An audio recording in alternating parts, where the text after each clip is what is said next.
Salam sejahtera. Terima kasih karena bersama dengan saya di Nazilin Unity Channel. Nak dengar pendekatan ataupun pendedahan terkini di Sungai Bakap? Ini pendedahannya. Rupa-rupanya, kekalahan kerajaan Pakatan Harapan di Sungai Bakap bukanlah disebabkan oleh pengenalan penyasaran subsidi diesel bersasar. Walau kalah di Sungai Bakap, itu bukan penyebabnya. Kalau ada orang yang menyebar selepas ini mengatakan bahawa penyasaran subsidi bersasar ialah sebab kekalahan PH di Sungai Bakap, itu adalah pembohongan separuh benar. Bukan itu sebenarnya sepenuhnya punca kekalahan. Kerana naratif itu kalau berterusan dimainkan, maka ianya tidak membawa apa-apa kelebihan kepada negara kita. Bukan sahaja kepada parti politik, tetapi kepada naratif negara ini. Penyasaran subsidi bersasar ialah satu tindakan kerajaan untuk memulihkan keadaan keuangan negara, bukan hanya untuk memenangi pilihan raya. Kalau betul Anwar Ibrahim nak menang sangat pilihan raya macam parti pembangkang, Anwar Ibrahim tidak akan umumkan penyasaran subsidi bersasar itu pada waktu pilihan raya. Coba fikir betul-betul kan. Itu adalah pemikiran yang mudah. Nenek aku pun tahu, datuk aku pun tahu, adik-adik tadika pun tahu. Kalau betul Anwar Ibrahim nak menang, dia tidak akan mengumumkan penyasaran subsidi bersasar itu pada waktu pilihan raya. Tapi persoalannya, adakah kita ada pilihan? Adakah Anwar Ibrahim, negara kita Malaysia mempunyai pilihan? Bilakah waktu untuk mengumumkan, untuk mengambil langkah penyasaran subsidi diesel bersasar itu? Kalau ikut kepada cadangan pembangkang, kalau ikut kepada cadangan popular, sampai kiamatlah negara kita tidak ada langkah untuk menyelamatkan, untuk menyelesaikan isu hutang negara yang luar biasa itu. 1,5 triliun, bayangkan, itu bukan satu jumlah yang kecil. 1,2 triliun sebenarnya, bukan jumlah yang kecil. Kalau bukan sekarang nak ambil langkah itu, bila lagi? Kalau bukan kita sekarang, bila lagi?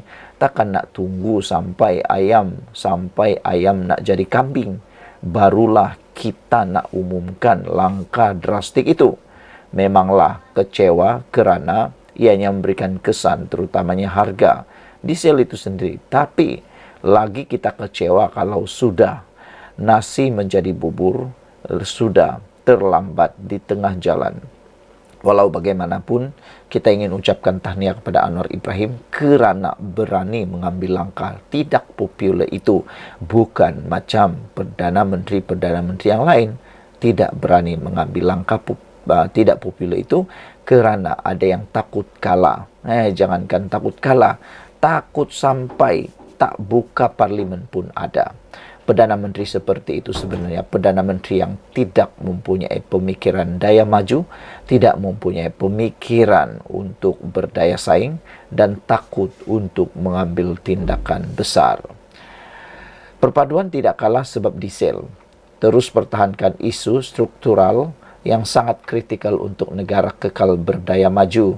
Sementara kelemahan perlu diperbaiki.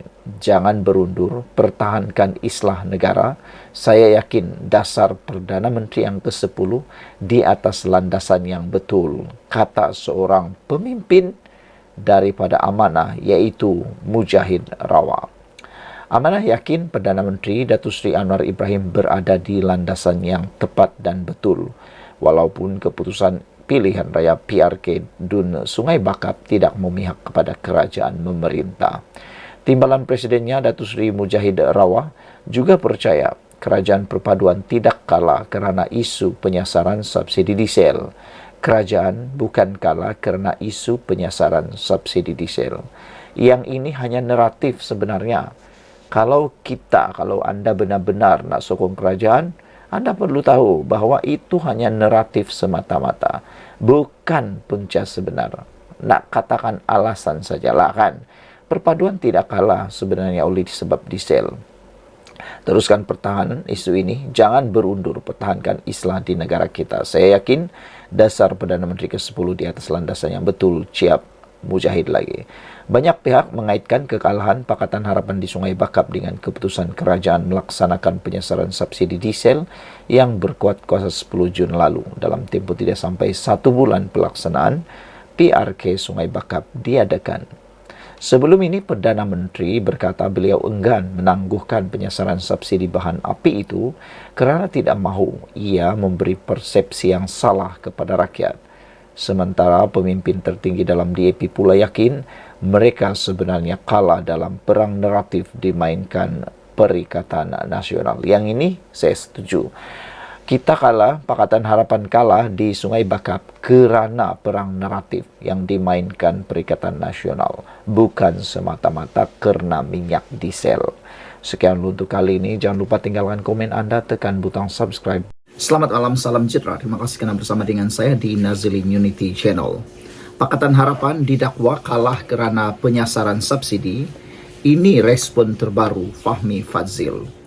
Selepas banyak andaian mendakwa kerajaan tewas di Sungai Bakap disebabkan isu penyasaran subsidi diesel, Fahmi tampil memberikan respon berkenaan hal ini.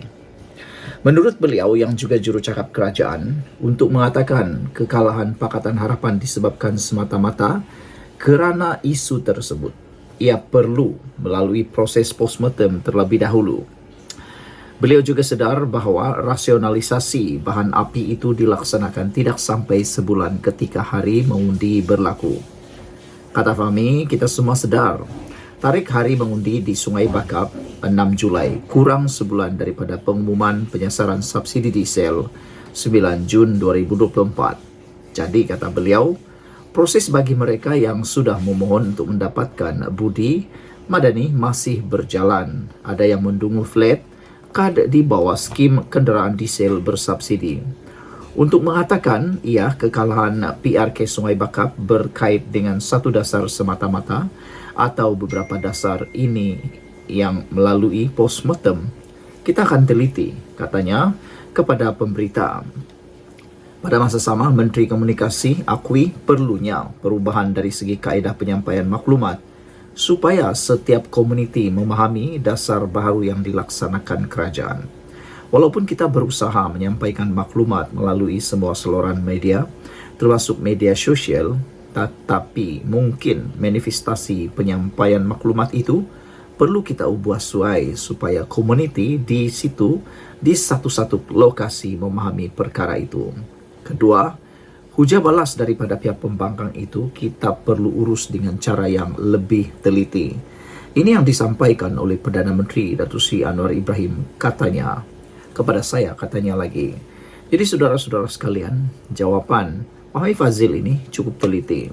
Beliau tidak mengatakan bahawa dakwaan kerana penyasaran subsidi PH kalah. Beliau tidak menafikan juga, tapi beliau kata mereka akan analisis sepenuhnya postmortem nanti. Dan lebih penting lagi, kalau nak kata kerana subsidi itu, mungkin betul kerana baru 1 bulan diumumkan dan ianya sangat dekat dengan pilihan raya. Jadi bermaksud, jarak yang sangat dekat dengan pilihan raya itu memberikan kesan. Tetapi untuk jangka masa panjang, belum pasti lagi ianya boleh menyebabkan Pakatan Harapan kalah. Besar kemungkinan Pakatan Harapan boleh menang pada masa akan datang kerana orang sudah mula memahami, dan saya yakin dalam masa beberapa waktu terdekat ini rakyat akan lebih faham apakah fungsinya penyasaran subsidi diesel itu untuk sebenarnya menyelamatkan negara dan bukan untuk merugikan anda semua. Bagi mereka yang rasa terbeban, sila urus cepat-cepat budi madani supaya anda dapat bantuan daripada kerajaan, dan kita harus sama-sama menyokong tindakan kerajaan ini untuk mengurangkan hutang negara dan paling penting lagi membenteras penyeludupan minyak yang berluasa sebelum ini. Buktinya sekarang selepas subsidi bersasar dibuat, penyeludupan telah merosot, menurun secara besar-besaran. Kenapa? Sebab mereka tak nak lagi menyeludup, sebab minyaknya sudah sama harga dengan tempat yang mereka nak seludup. Jadi ini satu kaedah pendekatan di luar kotak yang tidak populer tetapi dapat menyelamatkan negara. Ambil masa untuk memahami dan untuk melihat kesannya. Contoh paling mudah adalah Jokowi. Ketika Presiden Indonesia itu baru menang jadi presiden dulu, kali pertama dia jadi presiden, dia telah memperkenalkan subsidi dasar bahan api disasarkan di Indonesia. Waktu itu orang marah dan buat himpunan jalanan, protes jalanan.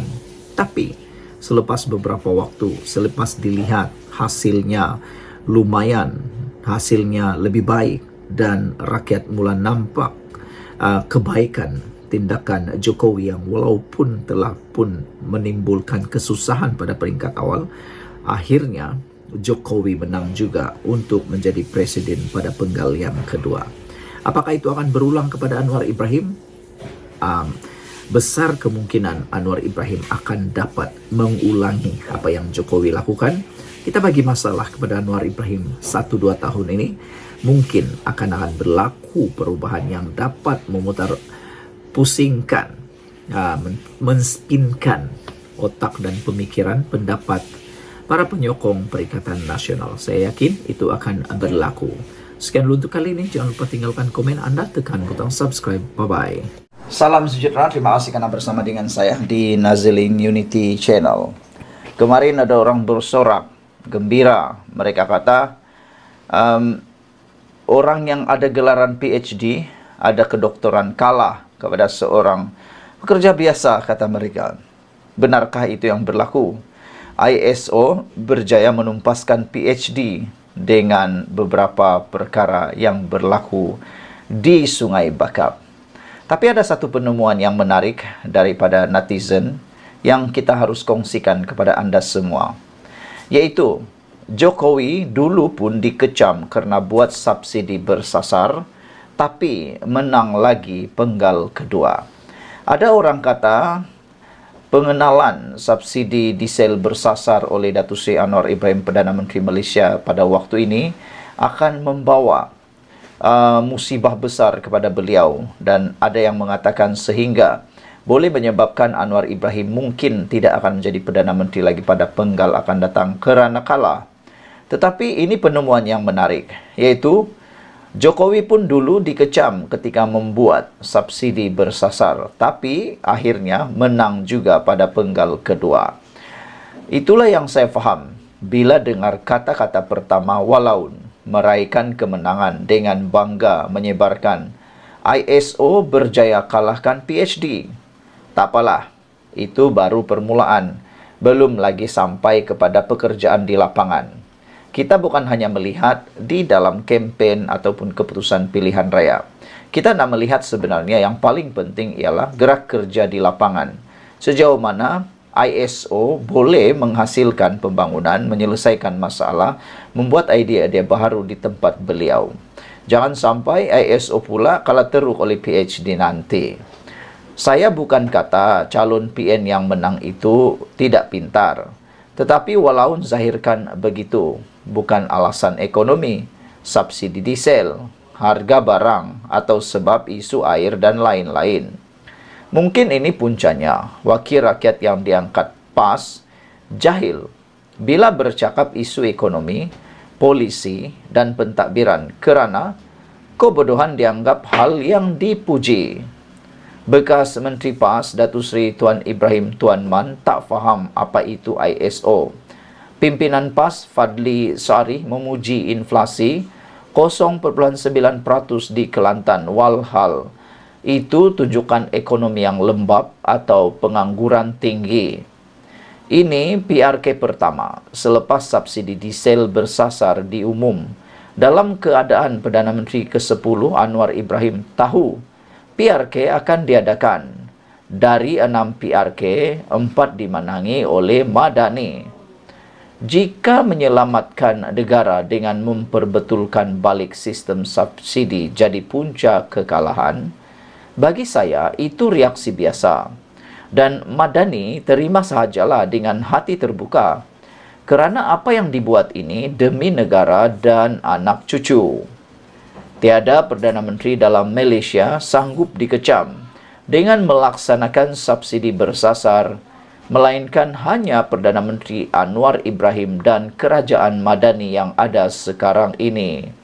Yang lain pula, Perdana Menteri yang lain, kerajaan-kerajaan yang lain, terutamanya Kerajaan Perikatan Nasional di bawah pimpinan Muhyiddin Yassin, hanya pandai bercakap tapi tiada keberanian untuk berbuat itu. Demikian. Ada yang kata sedang dibincang, dipertimbang dan macam-macam, tetapi tiada satu pun sanggup mengambil risiko untuk menyelamatkan negara, membuat subsidi diesel bersasar. Mereka lebih pilih keuntungan menang pilihan raya, memilih cara yang popular berbanding dikecam. Tapi Anwar Ibrahim sanggup melakukannya itu demi siapa? Bukan untuk diri beliau, tapi untuk negara kita yang cintai ini. Hanya Anwar yang mempunyai keberanian seperti itu. Dengan hutang negara kini sudah mencecah 1,2 triliun, yaitu 63% dari keluaran negara kasar negara KDNK, atau 1,5 triliun jika campur liability, lebih 80% dari KDNK. Tidak patut kerajaan terus bersenang-lenang berhutang untuk terus bagi gula-gula kepada rakyat. Angka 60% itu dah dikira amaran, apalagi kalau sudah cecah 80%. Kalau dah 100%, ingat tak sebuah negara dulu terpaksa dimufliskan kerana telah meminjam uang daripada Badan Kewangan Dunia? Kalau itu kita kena, baru kita tengadah terpadan muka. Mengurangkan defisit fiskal, kurangkan hutang dan meletakkan prioriti perbelanjaan kerajaan, padahal yang sepatutnya mesti juga dibuat suka atau tidak. Kerajaan Madani akan diingati telah menyelamatkan negara dari bencana ekonomi. Apatah lagi Kerajaan Madani telah meluluskan Akta Kebertanggungjawaban Fiskal 2023 untuk mengekang dari kerajaan masa depan berhutang dengan cara yang tidak bertanggungjawab dan mengharapkan anak cucu kita yang menanggungnya. Yang ini sangat-sangat kita puji dan kita ucapkan terima kasih kepada Kerajaan Madani kerana meluluskan Akta Kebertanggungjawaban Fiskal tahun 2023 untuk mengekang daripada kerajaan masa depan berhutang dengan cara yang tidak bertanggungjawab dan hanya mengharapkan anak cucu pula yang menanggungnya. Yang ini bagus.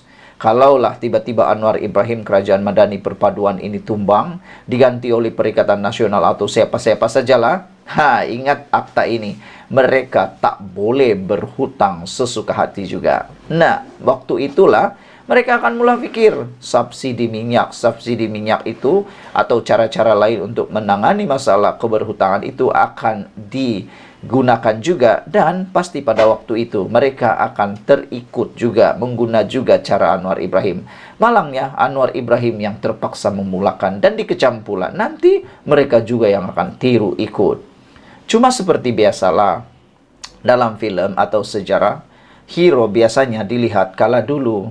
Tahun 2014, Jokowi dikecam sehebat-hebatnya dan rakyat protes di jalanan kerana menghapus subsidi pukal bahan bakar dan jadikannya bersasar hanya 29 hari selepas angkat sumpah sebagai presiden.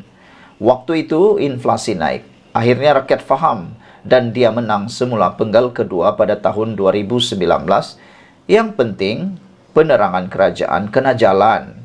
Jika pengundi PRK marah kerana harga barang, bagi saya rakyat tertekan ketika ini kerana harga barang yang telah melambung naik sejak zaman tebuk atap yang pernah cecah 4,7% inflasi. Semasa kerajaan tebuk atap, harga minyak masak botol naik sehingga RM50 pada Mei tahun 2022. Minyak paket hilang kena sorok oleh anak menteri. Ayam naik RM12 pada Jun 2022. Telur sepapan naik sampai RM18.50 pada November 2022 dan kadang-kadang hilang. Menteri paling ramai tapi cacah merbah. Harga yang naik takkan mudah lagi turun. Seperti dulu menaikkan harga barang asas yang dikawal kerajaan. Peniaga yang jual makanan siap tetap tidak turunkan semula harga mereka. Ceklah CPI. Itu yang rakyat Merak masih terasa bahangnya kerana gaji tak naik. Apa yang Madani berjaya buat? Turunkan inflasi dari 4% menjadi 1,5%. Sebab itu, CPI zaman Madani ini graf semakin landai. Kenaikan harga barang mula terkawal.